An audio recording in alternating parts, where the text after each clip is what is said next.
ఈరోజు మనం ఒక ఇంపార్టెంట్ టాపిక్ డిస్కస్ చేద్దాం. అదేంటంటే నా డైట్లో డయాబెటీస్ ఎలా తగ్గుతుంది, అసలు ఎలా వస్తుంది, ఎలా తగ్గుతుంది, ఒబెసిటీ అంటే ఏంటి, ఎలా వస్తుంది, ఎలా తగ్గుతుంది, అట్లానే ఫ్యాటీ లివరు ఎలా వస్తుంది, non alcoholic fatty liver diet కారణంగా ఎలా పోతుంది అనేదంతా నేను వివరంగా సైన్స్ వీడియోలో వివరిస్తూ వెళ్ళాను. అలానే క్యాన్సర్ గురించి కూడా మీరు గమనిస్తే 3 అవర్స్ వీడియో డీటెయిల్డ్ సెషన్లో అసలు క్యాన్సర్ అంటే ఏంటి, ఎందుకు వస్తుంది, ఎందుకు నీ మిగతా విధానం ఫెయిల్ అవుతాయి అనేది ప్రతిదీ చెప్తూ వచ్చాను. అలాగే సొరియాసిస్ గురించి చెప్పినప్పుడు లేదా గ్యాంగ్రీన్లు క్యాన్సర్ లాంటి చెప్పినప్పుడు ఇది ఇమ్యూనిటీని సెట్ చేయటం వలన సెట్ చేస్తుందని చెప్పాను తప్ప కొంచెం అడ్వాన్స్ సైన్స్ అంటే యాక్చువల్గా బ్యాక్గ్రౌండ్లో ఏం జరుగుతుంది, ఏ టెక్నికల్ది జరుగుతుంది అనేది ఇప్పుడు మీకు నేను క్లియర్గా చెప్తాను. ఇప్పుడు నేను నా పక్కన విజువల్లో నేను పిక్చర్ చూపిస్తాను చూడండి. ఇది ఒక సొరియాసిస్ కేసు, చాలా కాలం నుంచి క్రానిక్ సొరియాసిస్తో బాధపడుతున్న కేసు.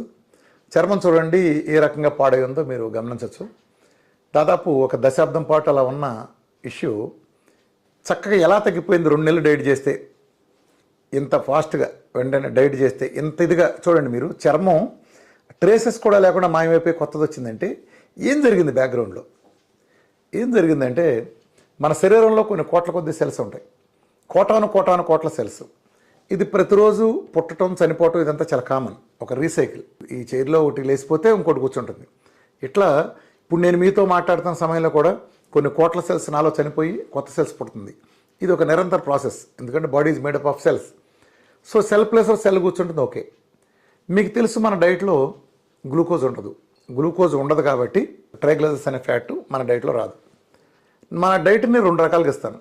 ఒకటి జీవనశైలి వ్యాధులకు సంబంధించి, అంటే ఒబెసిటీ కానీ, డయాబెటీస్, థైరాయిడ్, బీపీ, ఇలా వెయిట్ రిలేటెడ్ ప్రాబ్లం ఉండే ఒక్కొక్క వర్గం ఒకటి ఉంటుంది. రెండో సెక్షన్ ఏంటంటే వీళ్ళకు పూర్తి భిన్నమైన వీళ్ళు ఎవరంటే క్యాన్సర్స్ వాళ్ళు, అడ్వాన్స్డ్ క్యాన్సర్స్ వాళ్ళు, లేదా క్రానిక్ కిడ్నీ డిసీజ్ అంటే క్రియాటిన్లో 10 పైన ఉండే స్టేజ్లో ఉండేవాళ్ళు, అట్లానే డయాబెటీస్ టైప్ 1 వాళ్ళు, rheumatoid arthritis, ANA profile positive అంటే ఎస్ఎల్ఈలు కానీ, డెర్మటోమయోసైటిస్, జాగ్రన్ సిండ్రోము, ఇలా ఉన్న వాళ్ళందరికీ కూడా అంటే చాలా క్రానిక్ డిసీజెస్ వాళ్ళు ఉంటారు. అసలు చాలా పెద్ద స్థాయిలో ఉన్నాయి. అలానే గ్యాంగ్రీన్ కేసెస్, ఇంకా స్పెషల్ కేసెస్ ఉంటాయి సొరియాసిస్లో. వీటికి ఏం చేస్తారంటే భిన్నమైన ప్రోటోకాల్ ఉంటుంది, రెగ్యులర్ కాదు. నేను బయట పబ్లిక్ చెప్తా వచ్చిందంతా 0 లిక్విడ్ ఫాస్టింగ్, 1 మీల్ 2 మీల్, అది బరువు తగ్గించడం ద్వారా తగ్గే జీవనశైలి వ్యాధులకు సంబంధించి ఆ సెగ్మెంట్. ముఖ్యమైన సెగ్మెంటు బేసికల్గా నేను రామకృష్ణ ఆలయంలో పర్సనల్గా చూస్తే అతిపెద్ద సెగ్మెంట్ ఏంటంటే ఈ మిగతా ఇతరత్ర ఆటోఇమ్యూన్ అండ్ క్రానిక్ డిసీజెస్. ఈ సెగ్మెంట్లో నేను విపరీతంగా ఫుడ్ ఇస్తాను. అంటే గుడ్లో డజన్ పైన గుడ్లు కానీ, చేపలు లాంటివన్నీ అవసరమైతే 1 కిలో కానీ, చాలా పెద్ద స్థాయిలో అన్నీ చాలా ఎక్కువగా ఉంటాయి. అంటే అక్కడ పెట్టకుండా చేస్తే ఇక్కడ విపరీతంగా పీకల దాకా పెట్టిస్తాను. ఎలా అంటానంటే ఇక్కడ దాకా తినాలని చెప్తాను నేను, ఇక్కడ దాకా కాదు, పీకల దాకా తినడం అంటే ఇక్కడ దాకా అని చెప్తాను. నేను ఏ టైం ఇన్స్పెక్షన్కి వచ్చినా నోరు తెరవమంటే నోట్లో చేప రొయ్యో కనిపించాలని చెప్తాను. సో అట్లా అంటే అంత తినడానికి ఎంకరేజ్ చేస్తాను. ఎప్పుడైతే ప్రోటీన్ నేను ఇచ్చిన ఎక్సాక్ట్లో మంచి ప్రోటీన్ ఉంటుంది న్యాచురల్గా, ఆ హెవీ ప్రోటీన్కి హెవీ ఫ్యాట్, గుర్తుపెట్టుకోండి combination, protein with glucose is not that good. కానీ protein with heavy fat, original rich fat ఎప్పుడైతే కలిసిందో అద్భుతమైన టిష్యూ కొత్తగా ఫామ్ అవుతుంది. మజిల్, మన మజిల్ అంటాం కదా, ఇప్పుడు ఇది కానీ కండ్ల కానీ, కండ కొవ్వు కాదు అంటే మన పొట్ట పెరిగేది కాదు, బిర్యానీకి వచ్చేది కాకుండా అద్భుతమైన మజిల్ వస్తుంది. ఎమినో యాసిడ్స్ దీని కారణం. మన ప్రోటీన్ బాగా ఉంటుంది కాబట్టి చక్కగా మంచి కండ వస్తుంది. ఈ కండ ఇప్పుడు వచ్చింది ఎలా, ఇప్పుడు కండ వచ్చింది కదా, ఇది ఎలా ఉపయోగపడుతుంది మీరు గుర్తుపెట్టుకోండి. మామూలుగా సెల్స్ చచ్చిపోయిన ప్లేస్లో కొత్త సెల్స్ వస్తాయి, ఇది కామన్. ఇప్పుడు మీకు కొత్తగా ఉదాహరణ చెబుతాం మీకు అర్థం కావటం కోసం. ఒక 20 లక్షల టిష్యూ సెల్స్ మీకు అందుబాటులో వచ్చినాయి.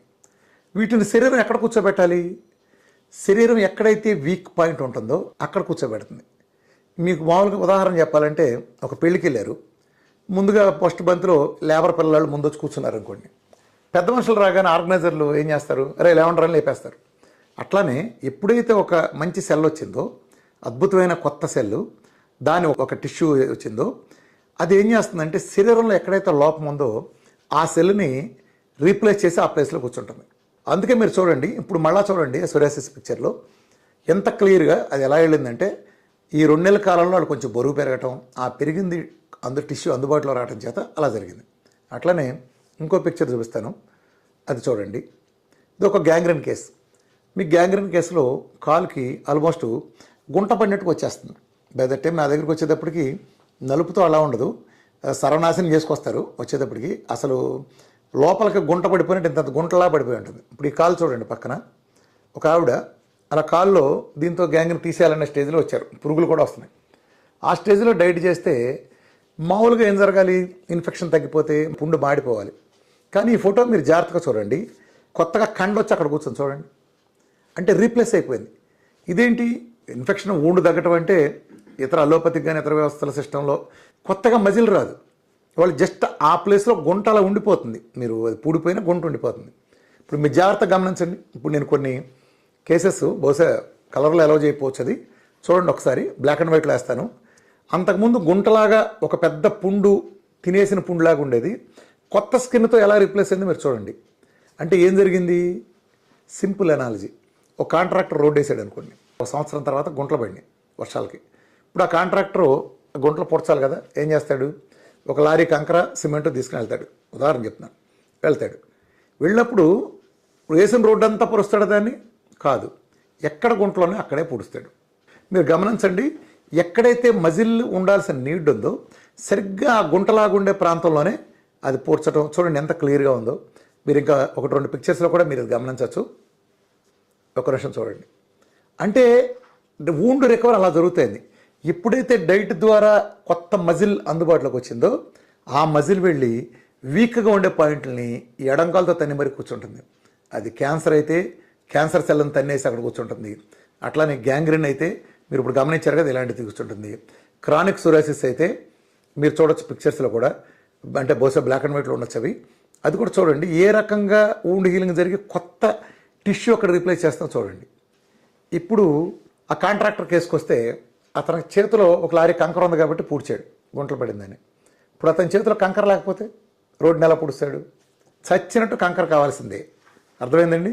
సో మన భాషలో ఇక్కడ కంకర అంటే నాకు కావాల్సిన క్రానిక్ డిసీజ్ పేషెంట్స్, క్యాన్సర్ వాళ్ళు కానీ, టైప్ 1 కానీ, రొమటైడ్ ఆర్థరైటిస్ కానీ, అలానే డయాలసిస్కి వెళ్ళి ఇలా అందరూ కూడా వాళ్ళు విపరీతంగా తినాలి. ఎలా తినాలి? మనందరం ఏ జబ్బు లేని వాళ్ళు ఎందుకు తింటాం? మనం బతకడానికి తింటాం. నేను పొద్దున్న ఇడ్లీ తిన్నా, బతకడానికి తిన్నా. అలానే మధ్యాహ్నం భోజనం చేస్తాను, రాత్రి ఒక చపాతి తింటాను అనుకోండి. ఇదంతా బతకటానికి. కానీ వీళ్ళు కండ రాటానికి చేయాలి, మజిల్ రాటానికి. మనం మజిల్ రాటానికి తింటలా. సో మనతో పాటు ఉండే మన ఫ్యామిలీ మెంబర్ అయిన క్యాన్సర్ పేషెంట్ కానీ, లేదా ఇతర క్రానిక్ డిసీజ్ పేషెంట్ ఉంటే, లేదా డయాబెటీస్ టైప్ 1 పేషెంటు, వీళ్ళు కొత్తగా వాళ్ళ శరీరంలో పాడైపోయిన ఆ ప్రాంతాలన్నీ తిరిగి రీప్లేస్ కావాలంటే కొత్తగా మజిల్ అందుబాటులో అవ్వాలి. కంకర లేనిదే కాంట్రాక్టర్ ఏ రకంగా గోతులు పూడ్చలేడో, కొత్తగా మజిల్ ఏర్పడింది ఇది పూడ్చడం సాధ్యపడదు. కాబట్టి మనం దానికోసం ఏం చేయాలి? ఎక్స్ట్రా తినాలి. ఒక ఇంజనీరింగ్ కాలేజీ ఉంటుంది. ఒక కుర్రాడు అనుకుంటాడు నేను జస్ట్ పాస్ అయితే చాలు అనుకుంటాడు. ఇంకో కుర్రాడు అనుకుంటాడు యూనివర్సిటీ టాపర్ కావాలనుకుంటాడు. వీళ్ళిద్దరు టార్గెట్లు వేరు. అలాగే ఒక క్యాన్సర్ పేషెంట్ కానీ, ఇతర క్రానిక్ పేషెంట్స్ రోగులు కానీ వాళ్ళ బంధువులు తిన్నట్టు తినాలని అనుకోమాకండి. నేను మీకు ఆహారం ఇచ్చేది ఒక మందులాగా, ఒక మజిల్ సృష్టించడం కోసం ఇచ్చే బలమైన ఆహారం ఇస్తున్నాను. ఎప్పుడైనా గుర్తుపెట్టుకోండి, ఎనీ క్రానిక్ డిసీజ్, ఉదాహరణకి క్యాన్సర్ తీసుకోండి. క్యాన్సర్ కారు ఇది మన ఇమ్యూనిటీ కారు. ఈ కారు మనం అలాగో తోలలేం. ఈ రెండు రేసులో ఉన్నాయి. ఈ కారు మనం తోలలేము. ఇమ్యూనిటీ కారు ఒకటే మనం చేయగలం. మీరు ఎప్పుడైతే బరువు పెరిగారో, అంటే మజిల్ ద్వారా బరువు అంటే బిర్యానీ బరువు కాదు. ఎప్పుడైతే మజిల్ అద్భుతమైన ఫ్యాట్, ఒరిజినల్ ఫ్యాట్, అద్భుతమైన ప్రోటీన్ మీరు ఇచ్చినప్పుడు మజిల్ పెరిగిందో, బరువు పెరిగారో, ఈ ఇమ్యూనిటీ కారు క్యాన్సర్ కారుని దాటుతుంది. రేసులో మనం గెలుస్తాం. ఎప్పుడైతే మీరు బరువు అలాగే మెయింటైన్ చేశారో డ్యూరింగ్ డైట్, మీరు 6 నెలల తర్వాత పెట్ స్కాన్కి ఈ స్కాన్కి తేడా ఉండదు. అది స్ప్రెడ్ అవ్వదు, ఎక్కడికి వెళ్దో అక్కడే ఉంటుంది. ఎక్కడ వేసిన గొంగళి అక్కడే ఓ 10% చేంజ్ ఉంటుంది. ఎందుకని? మీరు సరిగ్గా తినక బరువు కొంచెం అటు ఇటుగా తగ్గేటట్టుగా మెయింటైన్ చేస్తే. అట్లానే మీరు బరువు బాగా తగ్గారనుకోండి, నాకు తినబుద్ధి కావట్లేదని, మీరు వెళ్ళి క్యాన్సర్ కారు కింద చేరినట్టు, రేసులో మీరు వెనకబడినట్టు, క్యాన్సర్ వచ్చి మనం చంపేస్తుంది. ఇది గుర్తుపెట్టుకోండి. మీరు ఒక స్టూడెంటు టాప్ ర్యాంక్ రావాలని తల్లిదండ్రులు అనుకుంటారు. టీచర్ కూడా వీడు టాప్ ర్యాంక్ రావాలనుకుంటాడు. కానీ టాప్ ర్యాంక్ రావాలనుకునేది తల్లిదండ్రుల ఆశను బట్టి, లేకపోతే టీచర్ కోరికను బట్టి జరగదు. ఆ స్టూడెంట్ పెర్ఫార్మెన్స్ని బట్టి జరుగుతుంది. ఇది గుర్తుపెట్టుకోండి. 1 అని ర్యాంకులు తెచ్చే కాలేజీలోనే 0 కూడా ఉంటారు. అలానే ఏ విధానమైనా సరే అది పాటించే వాళ్ళల్లో కూడా మ్యాక్సిమం ఉంటుంది. మన డైట్లో కూడా అంతే. అనేక సక్సెస్ స్టోరీలు ఉన్నప్పుడు మీ దగ్గర కూడా ఆ సక్సెస్ స్టోరీ రావాలంటే కేవలం కొంతమంది చెప్తారు, సార్ మేము తిన్నాం సార్, ఇలా ఫార్మాలిటీగా చేశారు అంతే. ఏదో నిమ్మకాయ తినమన్నాం కదా 3 అన్నారు, 1 తిన్నాంలేండి.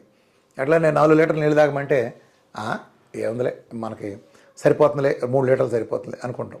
ఇలా పిల్లర్స్ని డివైడ్ చేయటం. మేము ఎవరి మంత్ రివ్యూ చేస్తాం. రివ్యూలో ఏం చెప్తారంటే రిజల్ట్ సరిగ్గా రానప్పుడు వాళ్ళు మొదట మేము తప్పు చేస్తాం అనుకోరు, ఈ డైట్లో ఏమన్నా ఉందేమో అన్నట్టుగా మేము బ్రహ్మాండం చేసామని చెప్పదొస్తారు. సో రివ్యూ కూర్చున్నప్పుడు అసలు విషయాలన్నీ బయటకు వస్తాయి. అంటే కొబ్బరి నూనె మీరు 100 రాశారు కానీ 30 మించి ఇవ్వలేకపోయారండి. ఒక అద్భుతమైన డిజైన్ చేసిన ప్రోగ్రామ్ని మీరు తీసుకుని రీమిక్స్ చేస్తే దాని ఫలితాలు ఉండవు. సో మేము చెప్పినట్టు యథాతథంగా నాకు చేయగలిగితే అంతమంది దగ్గర ఇప్పుడు మీకేం తగ్గదు, మీ ముందు అనేక మంది ఉన్నప్పుడు. అట్లానే ఇప్పుడు మీకు మజిల్ రావాలని చెప్పాను కదా, మజిల్ టిష్యూ కొత్తగా రావాలి. టిష్యూ కొత్తగా రావాలంటే మనకి ఎమినో యాసిడ్స్ కావాలి. ప్రోటీన్ నుంచి వచ్చేది ఎమినో యాసిడ్స్. సో మన డైట్లో రిచ్గా ప్రోటీన్ ఉంటుంది. సో ప్రోటీన్ మన శరీరాల్లో ఎలా వర్క్ చేస్తుంది, ఎలా ప్రోటీన్ గురించి చిన్న ఇన్ఫర్మేషన్ తెలుసుకుందాం.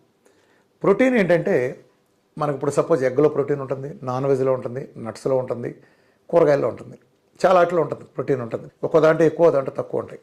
నాన్ వెజ్లో ఫ్యాట్ ప్రోటీన్ కాంబినేషన్లో ఉంటాయి. వెజిటేరియన్లో గ్లూకోజ్తో కాంబినేషన్లో ఉంటాయి. దాంట్లో ఫ్యాట్ పెద్ద ఉండదు, అవకాడో లాంటి వాటిలో తప్ప.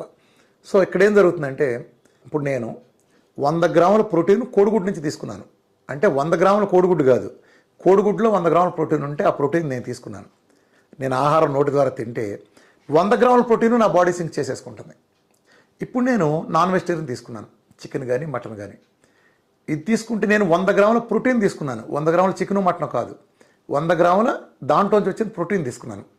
నా శరీరం 45 నుంచి 55% మాత్రమే అబ్జర్వ్ చేసుకుంటుంది. అంటే 100 గ్రాముల ప్రోటీన్ నా శరీరం అబ్జర్వ్ చేసుకోవాలంటే నేను 200 గ్రాముల ప్రోటీన్ను తినాల్సి వస్తుంది. అలాగే వాల్నట్స్, బాదం లాంటి వాటిలో కూడా మన ప్రోటీన్ ఉంటుంది, నట్స్ నుంచి కూడా.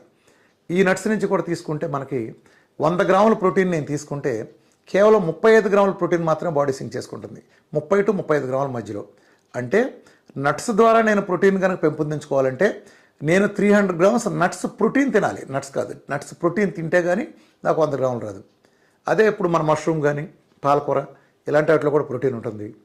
ఇది మీరు 100 గ్రాముల ప్రోటీన్ అంటే పాలకూర లాంటి, మష్రూమ్ లాంటి వెజిటబుల్ ద్వారా ప్రోటీన్ తీసుకుంటే 12 నుంచి 14% మాత్రమే శరీరం దాన్ని ప్రోటీన్గా స్వీకరించగలుగుతుంది. అంటే మీరు రియల్గా చెప్పాలంటే 7-8 కిలోలు పాలకూర లేదా మష్రూమ్ తింటే తప్ప అంత ప్రోటీన్, అంటే మళ్ళీ దాంట్లో ప్రోటీన్ కంటెంట్ తీసుకుని ఆ ప్రోటీన్లో మనం బాడీ 10% చేస్తుందంటే 7-8 కిలోలు తింటే కానీ మీకు 100 గ్రాములు రాదు. దాని బదులు మీరు కోడిగుడ్డు నుంచి ఎంత అవలేగలుగుతాం మీరు అర్థం చేసుకోండి. అంటే దీన్ని బట్టి మీకు అర్థమైంది ఏంటి, ఈ ప్రపంచంలోకెల్లా అత్యుత్తమైన ఆహారం కోడిగుడ్డు అనేది. అందుకే కోడిగుడ్డు అత్యంత చవకైంది, అత్యంత బలమైంది, అత్యధిక పోషక విలువలు కలిగిన, అంటే దాంట్లో ఈవెన్ ట్రేసెస్తో సహా లెక్కేసుకుంటే దాంట్లో ఉన్నన్ని పోషక విలువలు తల్లిపాలలో కూడా అంత అద్భుతమైంది. ప్లస్ హ్యూమన్స్కి ఈజీలీ డైజెస్టబుల్, అంటే ఈ పర్సంటేజ్లో కటింగ్ లేకుండా వెళ్తాను. కాబట్టి నేను నా డైట్లో ఎగ్స్ లాంటి విపరీతంగా ఇస్తాను కాబట్టి మిరకల్ రిజల్ట్స్ వస్తాయి. మీకు తెలుసు, ఇప్పుడు ఒక 3 సంవత్సరాల పాపకు కూడా నేను క్యాన్సర్ వచ్చినప్పుడు రోజు 15 గుడ్లు పెట్టిస్తే ఆ పిల్లకి అద్భుతమైన ఫలితాలు. 4 నుంచి హెమోగ్లోబిన్ 13.6కి వెళ్ళటం, 200 నుండి WBC 18,800కి వెళ్ళటం, అట్లానే ప్లేట్లెట్ 45,000 నుంచి 3,60,000కి వెళ్ళటం కేవలం 15 కోడిగుడ్లు తింటే సాధ్యపడింది. Can you believe it? ఎందుకని? కొత్త మజిల్ అందుబాటులో, కొత్త టిష్యూ అందుబాటులో ఉంటేనే రీప్లేస్మెంట్ జరుగుతుంది. కాబట్టి ఎవరైనా సరే గుర్తుపెట్టుకోండి, మనకి మజిల్ చాలా అవసరం. మనం ట్రైగ్లిసరైడ్స్ అనే ఫ్యాట్ని తగ్గించుకోవాలి, మజిల్ పెంచుకోవాలి. మజిల్ పెంచుకోవడానికి ఈ ప్రపంచ అత్యుత్తమ మార్గం కేవలం మీరు హైయెస్ట్ గ్రేడ్ ఫ్యాట్తో, అంటే మన కొబ్బరి నూనె కానీ ఒరిజినల్ నెయ్యి లాంటి ఫ్యాట్తో కాంబినేషన్లో అద్భుతమైన ప్రోటీన్ డైరెక్ట్ కనుక rich source of egg type of protein తీసుకుంటే ఎక్కువ రావడానికి అవకాశం ఉంది. నిజాన్ని మీరంతా సోరియాసిస్ నా దగ్గర ఎలా తగ్గుతుంది మిరకిళ్ళు అలానే ఇది అనుకుంటారు కదా, వీటన్నిటికి సమాధానమే ఇది. ఈ తగ్గటానికి కారణం ఏంటంటే ఆ కొత్త టిష్యూ అందుబాటులో ఉండటం చేత పాతదవుతుంది. నేను ఇందా చెప్పినట్టు కాంట్రాక్టర్ చేతిలో సిమెంట్ లేకపోతే కంకర లేకపోతే అతను వెళ్ళి ఏమీ చేయలేడు. అలాగే మనం కూడా మజిల్ లేకపోతే ఏం చేయలేము. కాబట్టి క్రానిక్ డిసీజ్ పేషెంట్స్ మేము ఇచ్చిన ప్రోటోకాల్, రామకృష్ణ హెల్త్ లైన్లో మేము ఇచ్చిన ప్రోటోకాల్ని యథాతథంగా మేము చెప్పినట్టు మీరు సొంత రీమిక్స్ లేకుండా ఉండండి. మిమ్మల్ని కడుపు నింపుకుంటానికి నేను ఇవ్వట్లేదు, మజిల్ పుట్టించడానికి ఇస్తున్నాను. అంటే మీరు పాస్ కావటానికి కాదు, మీకు టాప్ ర్యాంక్ తెప్పించడం కోసం చేసే దీనికి రెండింటికి తేడా ఉంటుంది. సో ఇది హింస అనుకుంటే అనుకోండి, అంటే తేలికని నేను కూడా అన్నాం. హింస అంటే అనుకోండి, హింసపడండి. ఒక ప్రాణం తీసే జబ్బుని మనం అవలేలగా ఒక తక్కువ పీరియడ్లో ఒక 2-3 నెలలు, 4 నెలలు, 5 నెలలు, 6 నెలలు, లేదా అవసరమైతే ఒక సంవత్సరం పీరియడ్లోనూ ఒక జీవితంలో ప్రాణం తీసే లేదా ప్రాణాంతకంగా వేధించే సమస్య నుంచి బయటపడాలంటే ఈ చిన్న సాక్రిఫైస్ చేయక తప్పదు. ఇది మన దాంట్లో తగ్గటానికి ఉండే రహస్యం.